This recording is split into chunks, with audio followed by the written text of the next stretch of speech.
2:30 बजे के आसपास में संजय सिंह के खिलाफ में जो है उनकी गिरफ्तारी जो हुई उनको लेकर के कोर्ट में पेशी है। राव जोनी दिल्ली की कोर्ट है, क्या कुछ फैसला देगी देखना बहुत महत्वपूर्ण होगा।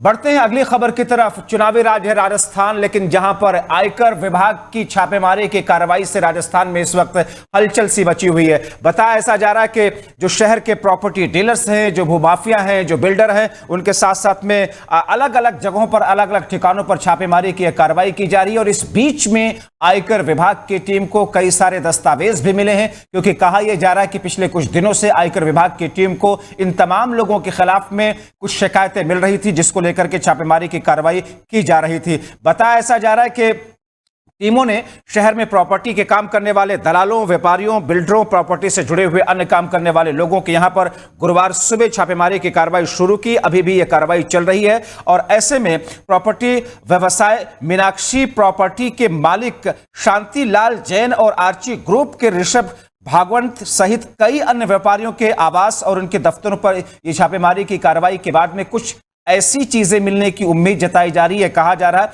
जिसकी वजह से इन तमाम लोगों की मुश्किलें बढ़ेंगी। अब ऐसे में भूमाफिया जो है, प्रॉपर्टी के कारोबार हैं, उन तमाम लोगों के साथ साथ में जो बताया जा रहा है कि राजस्थान के इन इलाकों में सेक्टर 14, सेक्टर 11 और इसके साथ साथ में कई सारे जगहों पर जो छापेमारी की कार्रवाई हुई है या अभी भी जारी है, इसमें आयकर विभाग की बड़ी टीम शामिल है। करीब 100 से 150 के सदस्य हैं इस पूरी छापेमारी की कार्रवाई में। तस्वीरें आप देख रहे हैं, राजस्थान की पुलिस की टीमें वहां पर मौजूद हैं, आयकर विभाग की टीमें वहां पर मौजूद है और सीधे रुख इस वक्त उसी जगह का करते हैं जहां पर हमारे सहयोगी संजय वर्मा इस वक्त है, जहां पर यह पूरी छापेमारी की कार्रवाई चल रही है। संजय, ये किस किस्म का ऑपरेशन है, क्योंकि आयकर विभाग के 100 सदस्यों की टीम अलग अलग जगहों पर जिस तरीके से छापेमारी की कार्रवाई कर रही है, क्या कुछ है इस मामले की तह में?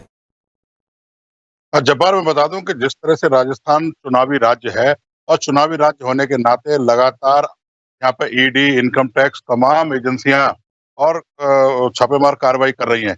अभी कुछ दिन पूर्व आपने देखा राजस्थान के गृह राज्य मंत्री राजेंद्र यादव के जहाँ ईडी की कार्रवाई हुई और उसके बाद अब लगातार इनकम टैक्स की कार्रवाई पाली जिले में कई बिल्डर्स की चल रही है, जो कांग्रेस से संबंध रखते हैं या कहीं पे भी इतनी खबर आ रही है कि गहलोत को जो सपोर्ट कर रहे हैं, उन्हीं के जहाँ छापामार कार्रवाई हो रही है और गैर भाजपा राज्यों में ही ईडी और इनकम टैक्स ने अपना केंद्र बना रखा है। चुनावी राज्य राजस्थान, तो इस तरह की कार्रवाई होना सुनिश्चित है। अब कार्रवाई में एंड में क्या निकल के आता है, ये जांच के बाद ही पता चल सकेगा। देखिए, जितने बिल्डर और भूमाफिया हैं वो लगातार इस ऐसी कार्रवाइयों से परेशान हैं, क्योंकि कार्रवाइयां होती हैं, उनका नाम। आप ये कह रहे हैं कि आयकर विभाग की टीम दरअसल कांग्रेस से जुड़े हुए लोग या उनसे नजदीकी जो लोग हैं उनके यहां पर छापेमारी की कार्रवाई चल रही है। कल हमने देखा था कि बिश्नोई समाज का जो प्रदर्शन था या फिर बिश्नोई समाज की जो बातें थी, एक तरीके से वो बीजेपी के लिए मुश्किल खड़ी कर रही थी।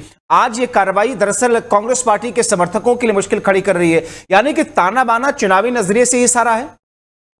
हाँ बिल्कुल, मैं आपको पहले कह चुका कि जिस तरह से राजस्थान चुनावी राज्य है, लगातार आईटी, ईडी, तमाम एजेंसियां राजस्थान में उतार दी गई हैं। इसी तरह से आप देखिए, आम आदमी पार्टी ने आज भाजपा के जो प्रदेश कार्यालय बीजेपी का वहां प्रदर्शन किया और वहां कहा कि बीजेपी जिस तरह से तानाशाह रवैये से इन एजेंसियों का दुरुपयोग कर रही है, लगातार विपक्षी दल आरोप भारतीय जनता पार्टी और प्रधानमंत्री नरेंद्र मोदी पर लगाते रहे हैं। और ये कई जगह हकीकत भी है कि इतनी छापामार कार्रवाई होती है और उसमें कुछ निकल के नहीं आता, आगे अनुसंधान भी संजय, रख दिया जाता है। तो चुनावी राज्यों में ऐसी कार्रवाई क्यों इस तरह के विपक्षी पार्टियों के नेताओं ने आरोप लगाए हैं? जी संजय, क्या है शिकायतें, क्या है इन लोगों के खिलाफ में, मामला क्या है इस पूरी छापेमारी की जड़ में? उन्होंने कहा है कि जिस तरह से बिल्डरों ने जो जमीनें ली हैं सरकार से मिलके और उन्होंने ब्लैक मनी जो है, जैसे कि अब कहीं पे डीएलसी जो रेट है वो कुछ है, भुगतान कुछ और लिया है, तो तमाम चीजें हैं इसमें। सब जो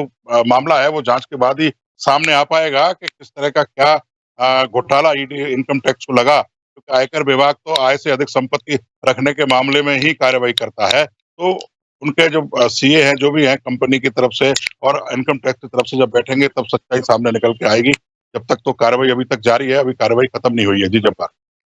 चलिए, शुक्रिया संजय इन तमाम जानकारी के लिए। आप निगाह बना करके रखें तो एक ऐसी स्थिति राजस्थान में जहां पर आयकर विभाग की टीमें छापेमारी की कार्रवाई कर रही हैं। हालांकि अभी तक क्या कुछ चीजें वहां पर निकली हैं, मिली हैं, क्या कुछ दस्तावेज हाथ लगे हैं, कितनी ऐसी चीजें हैं जो इन तमाम लोगों के खिलाफ जाती हैं, फिलहाल उसके बारे में जानकारी आना बाकी है।